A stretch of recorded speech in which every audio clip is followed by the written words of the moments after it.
네, 토마토 투자자문의 박준현 운용양 모셨습니다. 안녕하세요. 네, 안녕하십니까. 네. 점차 뭐 노란불이었다면 이젠 빨간색, 빨간색에서 이젠 거의 뭐 시꺼매지는 것 같은 그런 느낌도 좀 듭니다.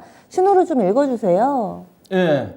일단 이제 최근에 이제 시장의 이제 하락 요인까지 좀 짚어봐야 될 것 같은데요. 이제 최근에 시장 자체가 길게 보면 작년 아마 7월 달부터 이제 그 테이퍼링 이슈가 좀 부각이 되면서 그때부터 이제 금리 인상 가능성이 좀 우려감이 부각됐지 않습니까?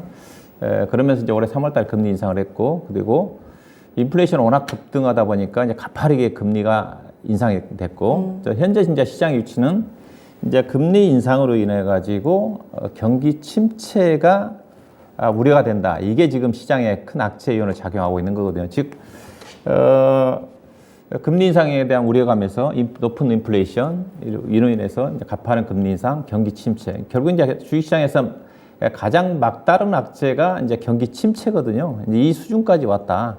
그러면 이제 향후의 시장 관측 자체가 우리가 확장부 자체는 경기 침체가 정말로 얼마까지 진행이 좀 될 거며, 그 다음에 기간이라든가 폭이 얼마까지 진행이 될까. 이게 지금 모르는 거거든요. 그러다 보니까 이제 시장이 불안하게 전개되고 있는데, 시장의 관심 자체가 결국은 경기 침체라고 좀 봐야 될 것 같습니다. 그래서 최근에 그러면 경기 침체와 관련된 것들이 얼마만큼 반영이 되고 있느냐를 좀 짚어봐야 될 것 같은데, 지난주에 이제 그 주가가 다시 큰 폭을 하락했던 변동성이 여기 있었던 부분 자체가 영국의 대규모 감세 정책이었지 않습니까? 경기가 그만큼 안 좋으니까 물가 불안에도 불구하고 돈을 풀어서 경기를 살리겠다. 그 정도로 영국 경기가 안 좋아질 거다. 이런 것들이 반영이 좀 되면서 이번 주 들어서 급속히 경기 침체에 대한 우려감들이 반영되고 있는 쪽이고요. 그 다음에 이미 미국 같은 경우는 지난 FOMC 쪽에서 파월 의장이 경기 침체 가능성을 시사를 했거든요. FOMC 이후에도 보면 미국의 GDP 성장률을 하향 조정을 했거든요. 표를 좀 보시게 되게 되면 올해 미국의 경제 성장률 전망치가 지금 1.6입니다. 1.6이라는 것 자체는 상반기 때 미국의 GDP 성장률이 1분기 때 3.5였고요. 그 다음에 2분기 때 1.7이었거든요. 두 분기 합치면 5.2인데 올해 성장률 1.6이라는 것 자체는 하반기 때 마이너스 성장이라는 거거든요. 미국도 이미 공식적으로는 경기 침체를 선언하지는 않았지만은 실질적으로 연준은 경기 침체에 진입했다는 쪽으로 인식을 하고 있는 거고, 그 다음에 앞서 얘기했다시피 최근 들어서 이슈화되고 있는 유로존과 관련된 경제 성장률 대폭적으로 하향 조정되고 있고, 이슈화되고 있는 영국이라든가 독일 같은 경우는 내년도에 경기 침체, 마이너스 성장이잖아요. 마이너스로 넘어가지 않습니까? 네. 경기 침체를 반영을 좀 하고 있다, 현재 시장 위치 자체는. 그래서 앞서 얘기했다시피 경기 침체는 기정사실화되고 있는 쪽인데 기간이라든가 폭이 얼마만큼 진행될지 이게 지금 시장에 관건이 좀 되고 있는 게 아닌가, 그렇게 좀 봐야 될 것 같고요. 경기가 그렇다면 이제 현재 시장에서 중요한 것 자체가 시장이 어느 정도 좀 시장의 반전의 기회를 좀 잡을 수 있는 것 자체는 가장 중요한 것 자체가 인플레이션 지표인 것 같거든요. 경기 부분 자체는 당장에 우리가 확인하기는 좀 쉽지 않아 보입니다. 일부 좀 현재 지금 가파르게 금리가 인상이 좀 되고 있으니까 이게 이제 시장에 반영이 좀 되면서 경기에 녹아드는 시점 자체는 최소한 4분기라든가 내년도 가야 되지 않겠습니까? 그때 가야지 경기 하락폭이라든가 깊이를 좀 알 수가 있을 것 같은데, 현재 우리가 시장에서 기대할 수 있는 부분 자체는 그나마 인플레이션 지표 자체가 좀 중요하게 반영하지 않겠는가 좀 봐야 될 것 같은데, 근데 최근에 인플레이션 지표 자체는 연준의 매파적인 발언이 이어지고 있지만 지표 자체는 상당히 많이 좀 분화되고 있다는 것 자체는 어느 정도 기정사실화 좀 되고 있는 것 같습니다. 표가 나가고 있지만은 미국의 기대 인플레이션 지표 자체가 거의 하향 안정적으로 접어들고 있는 상태라고 좀 봐야 될 것 같고요. 여타 글로벌 전반적으로 우리나라도 마찬가지지만 인플레이션 지표 자체가 떨어지고 있다. 영국 같은 경우가 부양책을 좀 사용하고 있지만 인플레이션 지표 자체 여전히 높습니다. 9.9까지 정도 떨어진 수준이지만 그래도 하향 조정이 좀 되고 있는 쪽이라고 좀 봐야 될 것 같고요.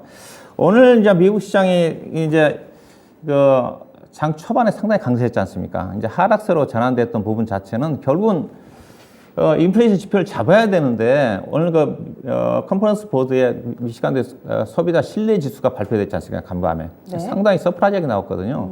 시장이 전달이 그러니까 9월달 소비자 신뢰 지수인데 약 108로 나왔거든요. 전달이 8월 달에 103.5였고 시장 예상치가 104.5였는데 그보다 더 훨씬 높은 108로 나오다 보니까 앞서 얘기했다시피 인플레이션 지표가 떨어져야지 연준의 통화정책 기조 자체를 조금 완화를 기대할 수 있는 그런 부분들인데 소비자 신뢰 지수가 5개월 만에 최대치로 나왔다. 이거 자체는 이렇게 나온 이유 자체가 아무래도 미국의 노동시장 자체가 여전히 견조하고 그다음에 최근 들어서 8월 달 이후에 에너지 가격이 크게 떨어지지 않습니까? 이게 떨어지다 보니까 미국의 소비자들의 투자 심리가 살아난 게 아닌가. 이게 어떻게 보면 물가 부담이 지속될 수 있는 그런 어떤 우려 요인이거든요. 그래서 간밤에 미국 시장 자체가 장 초반에 강세를 이겨내지 못하고 거의 전강 후약으로 끝났던 주요 요인이거든요. 그래서 여전히 인플레이션 지표 자체가 하향을 하고 있지만은 우려가 섞인 부분이 있다는 거죠. 그래서 결국 중요한 것 자체는 단기적으로 본다면 이번 주말에 발표되는 개인 소비 지출 물가 지수와 관련된 PCE 지표가 어떻게 나올지. 연준이 그래도 통화 정책을 결정하는 데 있어서 PCE 지표도 하나의 중요한 지표로 생각을 하고 있는 부분이거든요. 그래서 소비자 신뢰 지수가 워낙 좋게 나왔기 때문에 이번 주말에 발표되는 개인 소비 지출에 상당히 주목할 필요가 있지 않겠는가. 거기서 만약에 예상치에 부합 내지는 약간 하회하는 정도만 나오면 시장은 빠르게 안정을 찾을 가능성은 충분히 있지 않겠는가. 그렇게 좀 봐야 될 것 같고요. 그렇지만 약간 넉넉치는 않을 것 같습니다. 앞서 얘기했다시피 소비자 신뢰 지수가 높게 나왔다는 자체는 여전히 물가 불안과 관련된 부분 자체는 당분간 입수되지 않겠는가. 그래서 9월 CPI가 발표되는 게 10월 13일이거든요. 10월 13일까지는 의미 있는 반등은 좀 기대하기는 어렵지 않겠는가. 다만 현재 기대할 수 있는 것 자체는 워낙 단기간에 많이 빠졌기 때문에 어느 정도까지 기술적 반등이 나올지가 주목을 하고 있는 부분인데 일단은 그래도 단기적인 모멘텀 자체는 그렇게 나쁜 것 같지는 않아요. 기대할 수 있는 자체는. 일단은 최근에 주자치가 영국의 대규모 감세 정책으로 인한 달러, 요즘 뭐 킹달러로 얘기를 하는데 달러 안정 여부가 자체가 중요하거든요. 중요한 부분인데 어제 장 초반엔 달러가 조금 약세를 좀 보였어요. 하락 전환을 하다가 결국은 다시 114 위로 올라선 상태로 끝났는데 달러 강세 요인이 여러 가지가 있겠지만 일단 FOMC 요인도 있었고 매파적인 그 다음에 앞서 얘기했다시피 가장 큰 것 자체가 영국의 대규모 감세 정책으로 인한 파운드화가 지금 신저가지 않습니까? 그 영향에다가 또 이탈리아 총선과 관련해 가지고 불확실한 부분 때문에 달러 강세를 보였던 요인도 있거든요. 이런 이벤트 요인들이 어느 정도 선 반영된 게 아닌가 봐야 될 것 같고요. 뭐 시장에서는 지금 영국의 대규모 감세 정책으로 인해서 영국의 구제 금융설까지 나오고 있는 쪽이잖아요. 이 정도까지 시장에 반영됐다는 거죠. 근데 간밤에 그 파운드는 약간 소폭 반등을 했거든요. 유로화도 약간 반등을 했기 때문에 달러가 추가적으로 지금 달러가 지금 114는 보니까 2002년도 5월 수준이더라고요. 그 20년 만에 최고치인데 가장 높게 올라갔다가 보니까 2000년도 이후에 119 정도까지 올라갔더라고요. 추가적인 달러의 강세 요인은 좀 제한적이지 않겠는가 좀 그렇게 기대해 볼 수 있을 것 같고요. 일단은 전일 미국의 국채 수익률을 보게 되면 2년 만기 국채 수익률은 좀 안정을 찾았어요. 10년 만기 국채 수익률은 반등을 했지만 이것도 아마 파운드하에 영국의 대규모 감세 정책으로 인한 영국의 국채 수익률 급등이거든요. 영국의 국채 수익률이 얼마만큼 떴냐면 한 달 동안 무려 2년물 같은 경우 2.9에서 현 지금 전일 4.8이니까 거의 190bp가 올랐더라고요. 한 달 만에. 이러니까 금융시장의 변동성이 야기할 수밖에 없는 거죠. 그런 것들이 충분히 주가에 반영된 게 아닌가 그렇게 봐야 될 것 같고요. 네. 국내 시장으로 본다면 어떻게 봐야 되느냐. 일단은 미국 시장도 마찬가지지만은 단기 과매도 국면 진입이죠. 기술적 반등 구간에 진입해 있는 게 아닌가 봐야 될 것 같은데 미증시 같은 경우가 9월 12일 날 고점 찍었거든요. 보니까 다우지수가 전전날까지 오늘 밤 빠진 거 빼고 약 10% 떨어졌고 나스닥 시장이 10.8% 정도 떨어졌거든요. 국내 증시는 어떠냐? 국내 증시는 8월 중순에 고점 찍었거든요. 단기적으로 6월달 저점 찍고 난 다음에 코스피가 12.6%, 그 다음에 코스닥 시장이 16.5% 떨어졌습니다. 지난 6월달과 거의 비슷한데요. 차트를 보시게 되게 되면 7주 연속 떨어졌거든요. 이번 같은 경우는 이번 같은 7주 연속 떨어졌는데. 하락률은 다르지만 기술적 지표상으로는 그때가 유사합니다. 유사한 시점이고 증권사의 자료를 보게 되면 7주 연속이 떨어지는 경우가 우리가 90년도 이후에 보니까 4차례 있었더라고요.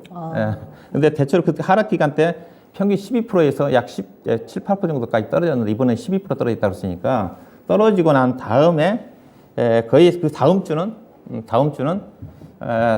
이번 주까지 떨어진 다음 주 정도는 평균 5% 정도의 반등이 나왔다. 반등이 나왔다. 그런 것도 참고해 볼 필요가 있을 것 같고요. 국내 시장이 중요한 것 자체가 최근에 시장에 빠진 것 자체가요. 국내 시장이 좀 상대적으로 많이 떨어졌거든요. 주가 떨어지고 국내 시장의 변동성이 컸던 것 자체는 결국은 신용 반대 매매 물량입니다. 반대 매매 물량인데 일단은 변동성 확대 피크가 어느 정도 진행한 게 아닌가 봐야 될 것 같은데 개인 투자가들이 월요일과 화요일 동안에 코스피 2,700억, 그다음에 코스닥 시장에 3,746억 매도가 나왔습니다. 이건 매도 나온 이유 자체는 반대 매매 물량입니다. 신용 담보적 가지고 관련해 가지고. 그래서 신용 융자 잔고가 중요한데 지금 현재 잔고가 18조 8천억이거든요. 지난번에 6월 달에 급락할 때 신용 잔고 저점이 17조 4천억이었습니다. 약 1조 원 정도 갭까지 접해져 있는데 그 근처까지 내려갔다. 왜냐면 신용융자 잔고 자체는 3일 정도 후행을 하기 때문에 어제 최근 이틀 동안 큰 폭으로 감소 부분 자체는 반영이 안 됐거든요. 오늘도 아마 시초가에 반대매 물량이 많이 나올 겁니다. 이 물량이 정리가 되면 변동성은 좀 완화가 좀 되지 않겠는가. 그래서 봐야 될 것 같고요. 추가적인 변동성 확대는 크지는 않을 것 같다. 이런 부분이 정리가 된다 한다면. 그래서 결론은 시그널 결론은 상승 동력은 부족하지만은 단기적으로 추가한 제한적을 갖고 단기 낙폭화되는 기술적 반등 구간을 진입한 게 아닌가 그렇게 봐야 될 것 같습니다. 네, 알겠습니다. 그래서 지금까지 나오는 시그널들을 좀 짚어봤는데요. 단기적으로는 그래도 기술적인 반등이나마 좀 기대해 볼 수 있는 위치가 아닐까 다음 주쯤에는 이렇게 또 얘기를 해주시는데 오늘 장을 어떻게 좀 대응을 해봐야 될지 그 전까지 계속 버티는 전략인지 궁금한데요. 네, 그렇습니다. 그래서 시장이 어려운데요. 이런 것들이 다 반영된 흐름이라고 좀 봐야 될 것 같아요. 어느 정도 다는 아니지만 거의 한 80% 정도 반영된 게 아닌가 봐야 될 것 같고요. 그래서 현재 수준 자체가 밸류션을 따지면 주가 떨어지면 이제 PBR 가지고 얘기하지 않습니까? 거의 금융위기 수준입니다. 우리나라 현재 시가총액이요 1,750조 원입니다.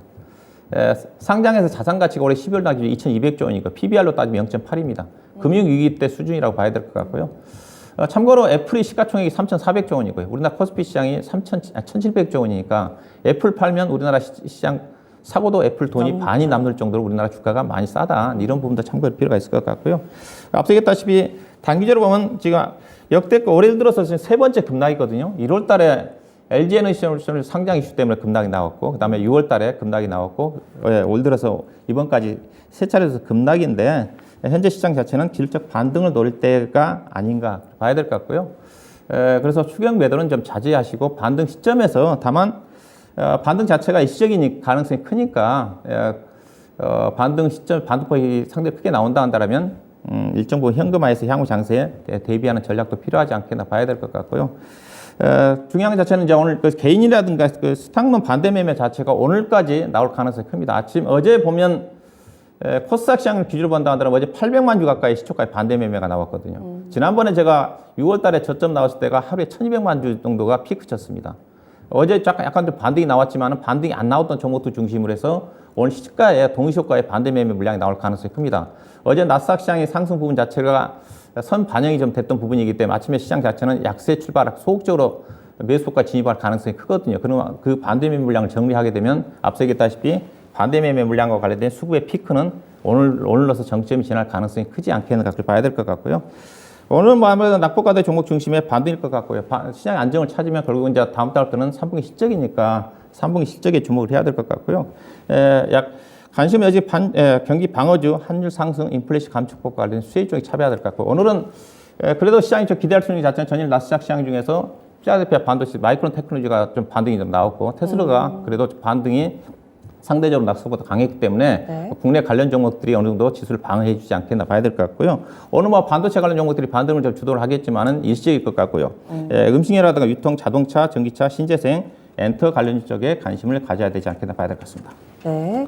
그러면은 반도체주들이 반등을 일시적으로 좀 주도할 수 있다. 이럴 때 그냥 뭐 사는 것도 아니고 파는 것도 아니고 일단은 그냥 지켜보는 거죠, 그럼? 예, 저는 그렇습니다. 일단은 이번 경기 침체권 자체가 금리 인상 폭 자체가 빠르게 진행된 것만큼 폭이라든가 기간도 그렇게 길 것 같지는 않거든요. 그래서 현금을 보유하고 계신 분들 지금 파는 것 자체는 의미가 없을 것 같고요. 다만 이제 관리를 해야 되는 것 자체는 앞서 얘기했다시피 신용이라든가 스탁론과 관련해 가지고 가지고 계신 분들은 분명히 리스크 관리는 좀 해야 되겠죠. 네, 알겠습니다. 이렇게 해서 오늘 토마토 투자자문의 박준영 운영위원과 함께했습니다. 오늘 말씀 고맙습니다. 네, 고맙습니다. 네, 마켓 시그널이었습니다.